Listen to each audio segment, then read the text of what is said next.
Well, well, well. This is the car that I thought Aston Martin had forgotten about. It's the supercar slash hypercar. Not really sure where the line between those two falls these days. With one of the coolest names in the world. It is the Aston Martin Valhalla. Now, we did a walk around of a concept slash prototype about 3 years ago now, but this is the full production car, the one that you can actually buy, first deliveries in the middle of next year, and it's got even more power than that one we saw 3 years ago. Stick around because we're going to be telling you all the tech info, we're going to be showing you all the juicy details outside and inside. We've got a special guest who knows a thing or two about the way this car looks, and I'll be telling you why I think it could be the bargain of the year.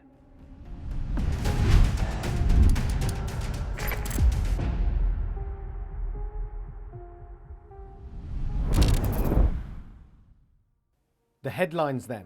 The Valhalla is a new from the ground up car based around a carbon tub co-developed with the F1 team with aluminium subframes at either end and powered by an AMG sourced but heavily revised 4-litre twin-turbo flat plane crank dry sump V8 that produces 817 brake horsepower on its own, but is supported by a trio of electric motors that add another 248 brake horsepower for a total of 1,064 horsepower and 811 pounds-feet of torque. Two motors are on the front axle to enable four-wheel drive and torque vectoring across the front wheels, and the third sits in the new 8-speed dual-clutch gearbox. 0 to 62 miles an hour takes 2.5 seconds, and the very trick active aero can produce and maintain 600 kilograms of downforce between 150 miles an hour and the 217 miles an hour top speed. It's also Aston's first ever plug-in hybrid and has an EV-only range of 14 kilometers at speeds of up to 80 miles an hour. So the really interesting thing is figuring out where this car's positioned relative to its bigger, badder brother, the Valkyrie. And if you look just at the power figure, well, it's not actually that different, but the Valhalla does weigh a fair bit more, 1,655 kilograms dry, which, to be fair, is over 100 kilograms lighter than the Lamborghini Revuelto, although that is a V12. The big difference then between this and the Valkyrie is this is supposed to be more usable. For starters, you don't need to wear ear defenders when you're driving it along. It's also got Bilstein DTX adaptive dampers all around, which have a really wide operating window, all the way from rock solid on track to nice and supple and comfortable on the road. And we'll find out more on this in a minute, but I'm told the position is quite racy, but not nearly as reclined and cramped in the cabin as you get with the Valkyrie. Right, let's do a little walk around, point out some of the tech highlights on the exterior.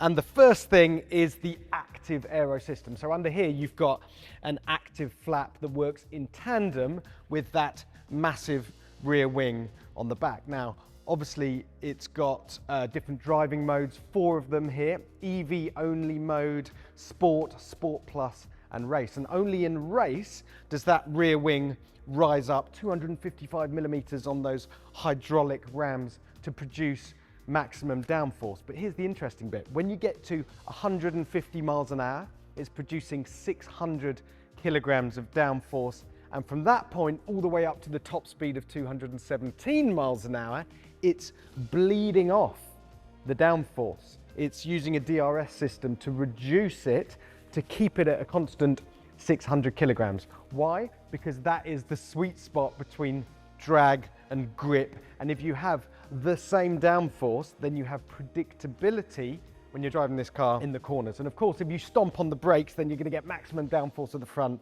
The wing is going to pop up and give you maximum downforce at the back. So you've got Brembo carbon ceramic brakes, you've got regen from the electric motors, and you've got this active aero acting like a parachute. So it should brake quite well. Speaking of which, let's have a look at the wheels and tyres. So 20-inch wheels at the front, 21-inch wheels at the back. These one are the standard forged aluminium wheels on Michelin Pilot Sport S5 tyres. Now you can get Cup 2 tyres, Pilot Sport Cup 2 tyres on a even lighter magnesium wheel that saves about 12 kilograms of unsprung mass in total. The brakes, as I said, carbon ceramics, and the front suspension. So it's F1 style push rod with inboard dampers. You can just get a little glimpse of them through these cutouts in the carbon at the front of the car. The benefits of that, well, creates loads more space in the wheel arch so you can exhaust all this air out of these vents, and creates the space for those twin motors that sit on the front axle. Come down the side of the car, we have more cooling intakes here. These are for the oil coolers, and the air is channeled. You can see there's a sort of vein just past the front wheel that channels the air into that cooling slot. And then the roof scoop, not just here to look cool, that feeds, well, it rams air into the engine and to the cooling system as well. If we come around the back, a few more bits to look at. The wing, of course, dominating absolutely everything back here. A load of mesh to help expel the immense heat coming out the back of this car. Light blade rear lights and a big old diffuser. And then there's the exhaust pipes. There's 4 of them. You'll be forgiven for thinking there was only 2, because you have these 2 sticking out the top of the engine on display, couple of trumpets. Love that, nice bit of supercar theatre. But there is another 2 hidden down here on the inside of these 2 huge Venturi tunnels. I have asked, and I've been told we're not allowed to switch the engine on. So sometime in the near future, I look forward to hearing the surround sound of the Valhalla's exhausts. If you're wondering right now why the Valhalla feels familiar, that's because it was actually revealed way back in 2019 as part of a trio of mid-engine hypercars headed by the Valkyrie, with the Valhalla under that, and an entry-level aluminium chassis mid-engine model, confusingly called the Vanquish. Back then, the Valhalla and Vanquish was supposed to be powered by an in-house developed turbo V6, but that engine project and entry-level supercar have since been scrapped, leaving the AMG-powered V8 Valhalla we see before us. Interestingly, that original Valhalla concept was a Bond car in the 2021 film No Time to Die, and when we gathered the greatest Bond cars ever 5 years ago, we had that Valhalla prototype along for the ride.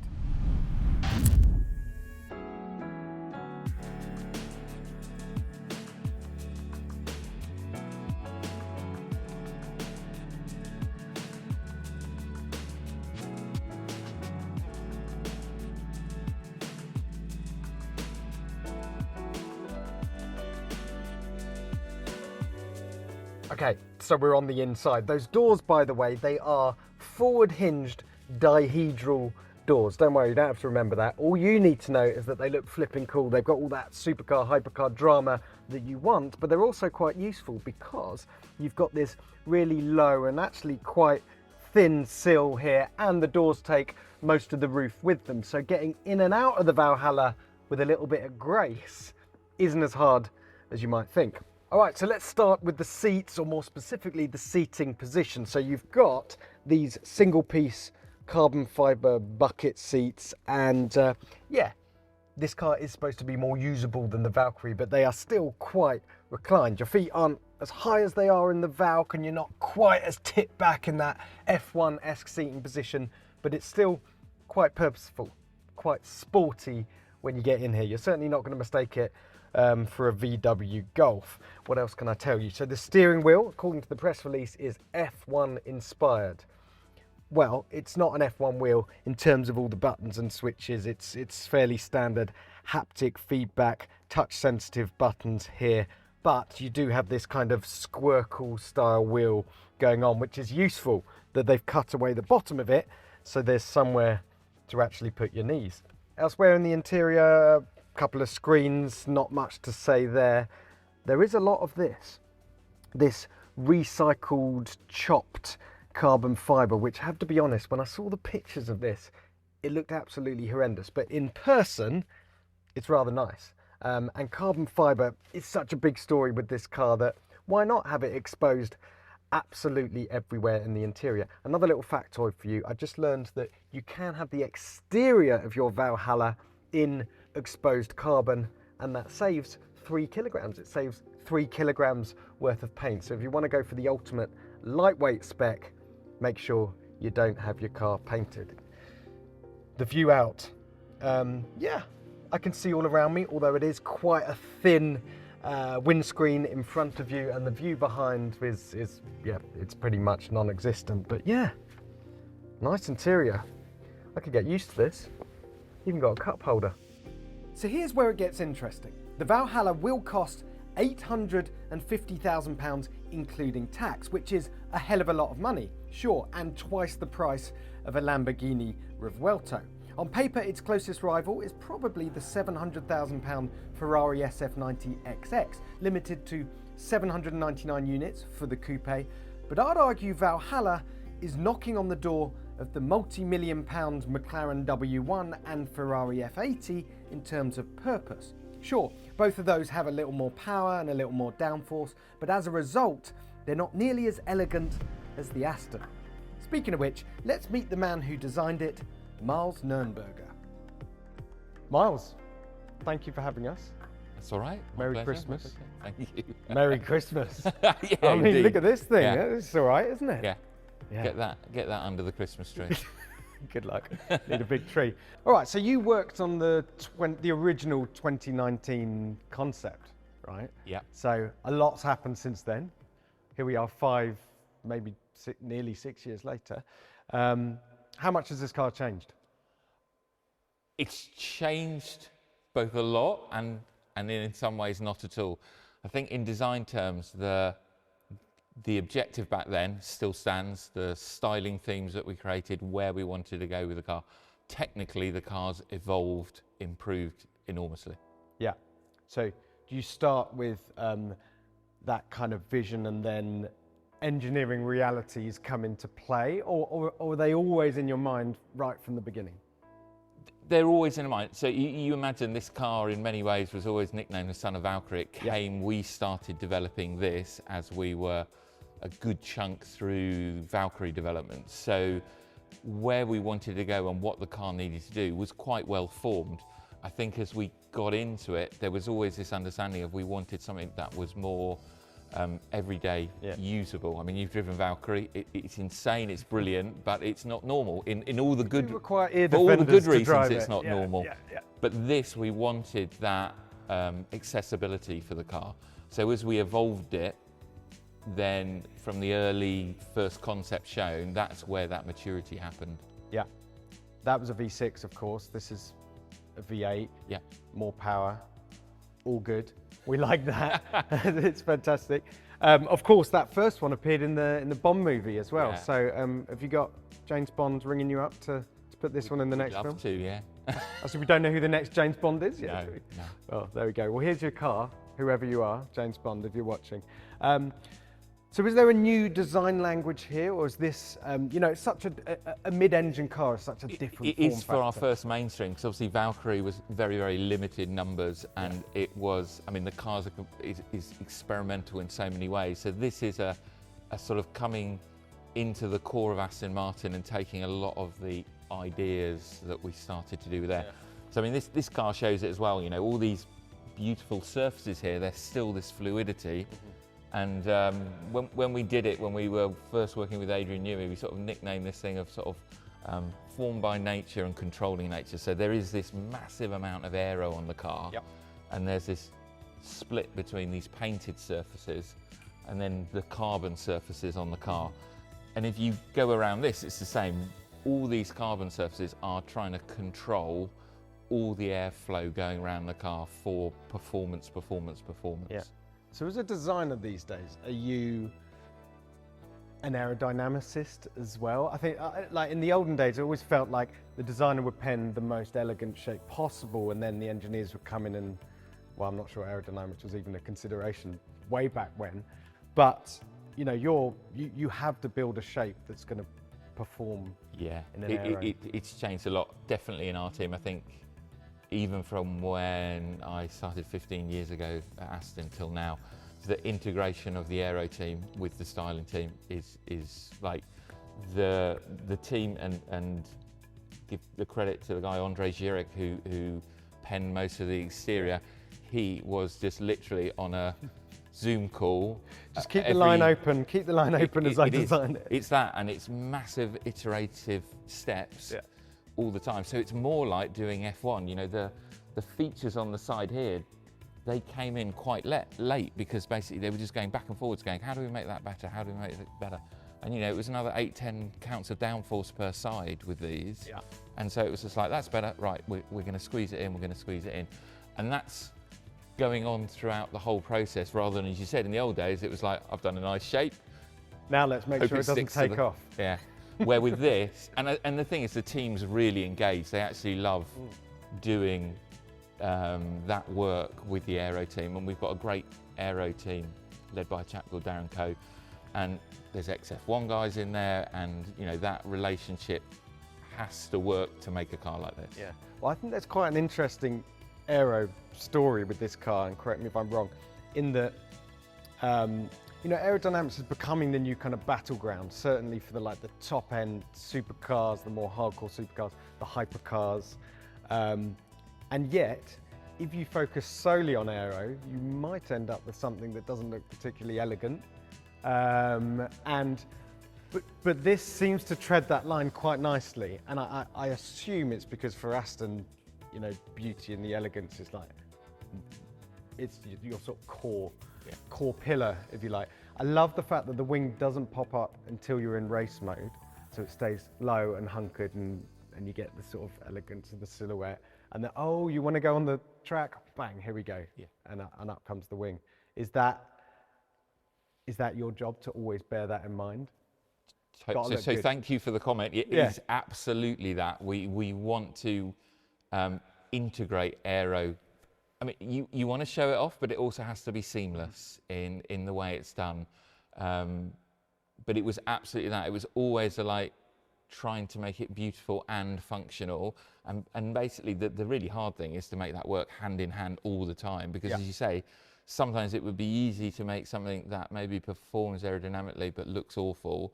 The hard work, you know, the will to win is to make those things together. I like to think if an engineer came to you and said, I can give you another 200 kilograms of downforce, and you kind of go, but what's the compromise? Oh, it's going to be a splitter out here and something else. You might have to think twice. No, well, I don't know. On this, I think when those moments happened, actually the team went, right, let's see how we do this. It was actually a positive challenge to say, we need this, we need that. I mean, the work done around the air duct, around the exhaust, around the cooling, I mean, there is months.